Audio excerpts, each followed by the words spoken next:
I'm Maria and this is Cook Casa. I've been asked many times to share some of the recipes from my Mediterranean restaurant Casa, based in Bury St Edmunds. I'm also hoping that these videos will give you the confidence to get into your own kitchens and cook. Now, although I'm a chef, all of these are going to be filmed in a home kitchen with all the stuff you will find at home in your kitchen. So let's get started.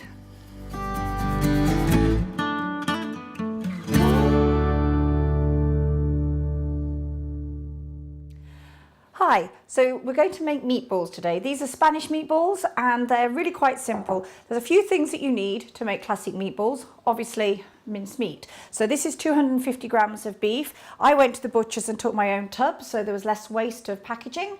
And I also got him to do me 2 sausages. Now this means that you have got no waste at all because you're not throwing away extra, and all I'm going to do is I'm just going to skin them. So slit them down the middle and then just pop them in there. The reason for using a little bit of sausage meat is the fact that it's got a little bit more fat in, which will give the moisture to the meatballs.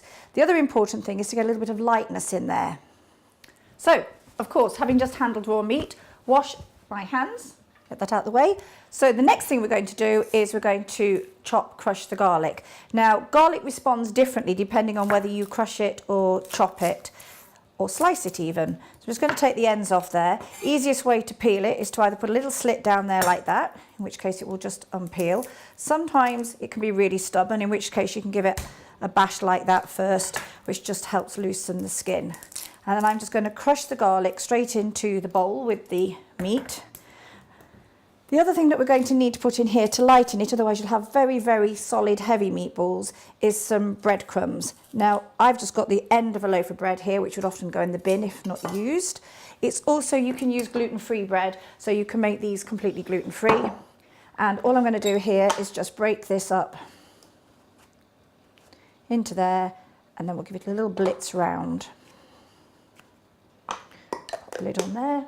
You can use a bigger food processor if you like, and if you've got excess you can actually do it and pop it in the freezer and they'll just loose freeze, and then you can take out as much as you need.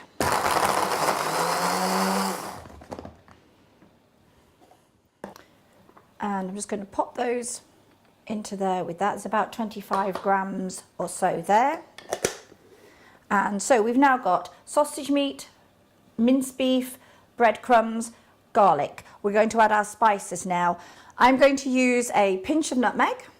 I'm going to use 1 teaspoon of cumin. This is a half teaspoon because the full teaspoon was too big to fit in the jar. So to make 1 teaspoon, I'm going to use 2 half teaspoons. And there is 4 half teaspoons of the smoked paprika. Smoked paprika's got a lot stronger flavour than standard, and obviously it's a lot smokier. Gives it a particularly authentic Spanish flavour. The other thing I'm going to pop in here is a beaten egg, which will help bind it all together, pinch of salt, and some fresh parsley. I'm a real fan of fresh herbs because they just lift the flavours of everything. And if you haven't got fresh parsley, leave it out, don't use dried. So to break my egg, bear in mind again that if you break it on a rounded surface, you're likely to actually break the egg in such a way that you get shell in. So you want to bake it on a sharp edge and just pop it in there like that. If you do end up with shell in, you can use the hard bit of the shell just to scoop it out. It doesn't sort of escape like it will when you chase it around with your finger. So I'm just going to beat that lightly with a fork.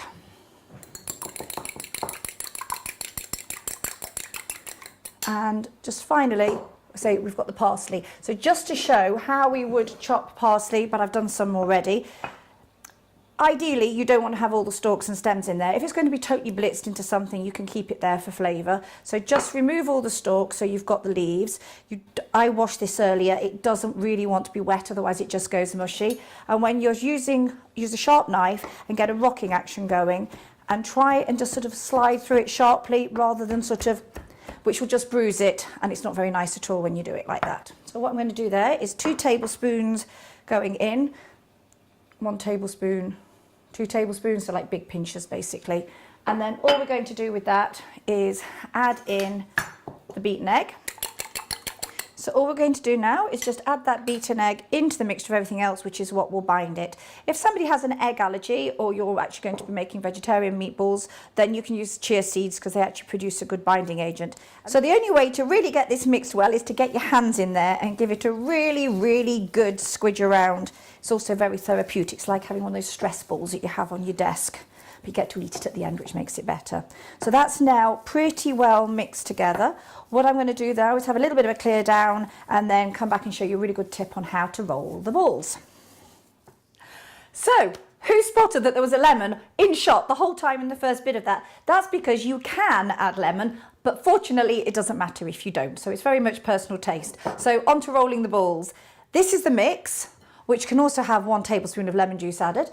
And this is a bowl of cold water. Now, the reason for that is when you pop your hands in there and you pick up the mix, and you roll it, you will end up with nice clean hands and you'll end up with nice, smooth, rounded meatballs.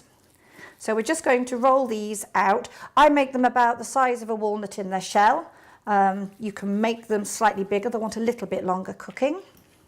So all the meatballs are now rolled, and you may have noticed I've used a Teflon sheet here. It helps them to not stick, but also it means you don't have to use foil, which is really difficult to recycle, or baking parchment, because this is reusable. So we're going to pop these in the oven at 180 degrees, where the oven has been preheated, and they're just going to cook for 12 minutes. So the meatballs are all nicely cooked. They've had 12 minutes in the oven. And I've reheated up a tomato sauce that I made. You can find out how to make this on another video, which you can see the link up here. And then I'm just going to pop the meatballs into the tomato sauce and then just pop it back on the heat, probably just for about 2 or 3 minutes, just enough to kind of blend the flavours together. While we're doing that, I've cooked off some tagliatelle, but you can serve this with jacket potato, you can serve it with rice, with noodles. It's just a very versatile dish. And as I say, it's easy to make it gluten-free, it is already dairy-free, and there will be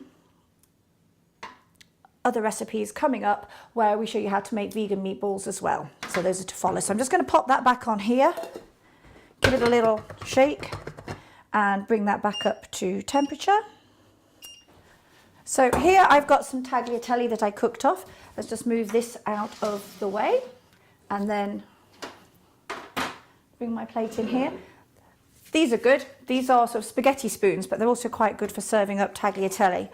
You get that in there, and we're just going to put a little bit onto the plate there. And then we're going to pop back to the cooker where we are getting the meatballs and the sauce to mix together. And then we're just going to serve up. 4 makes quite a nice portion. You can do more if you like, it's entirely up to you. Nice bit of sauce there.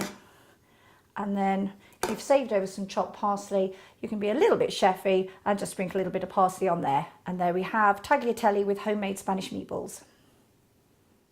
So here we have 2 recipes. We've got Spanish meatballs and easy tomato sauce served on tagliatelle. Hope you've enjoyed, hope you have a go at home, and keep an eye out because there's more recipes to come.